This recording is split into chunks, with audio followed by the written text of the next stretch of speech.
In the years following the Cuban Revolution of 1959, Miami witnessed dramatic changes as hundreds of thousands of Cubans fled the island for a new life in Florida. Over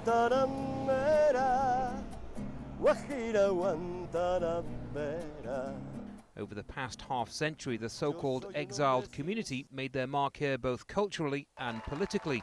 But the memories of what they left behind or why they fled are never far from their minds. So I never touched the ground in Cuba. So I was born in a place where I never touched ground. Tony Millar came to Florida during Operation Pedro Pan, the mass exodus of 14,000 unaccompanied children from Cuba in the early 60s. He was just 17 days old at the time and says his parents made huge sacrifices. They had to leave everything. Imagine just leaving your house. Right now, everything you own, all your possessions, leave and go to another country for freedom of death. You know, so we came over here. Americans welcomed them with open arms. We love America. I'm a U.S. citizen. I'm very proud of it. Saludos amigos, bienvenidos a este programa Alternativa. For older Cuban Americans, resisting the Castro government has been part of life in the U.S.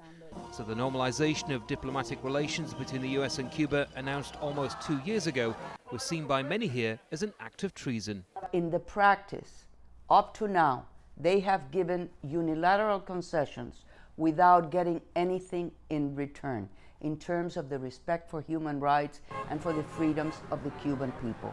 The life of Fidel Castro looms large over Cuban Americans of all ages. It's part of their story and in essence why this community exists. But for those that lived in post-revolutionary Cuba and gave up so much to start new lives here, his death has so much more meaning and offers a glimmer of hope.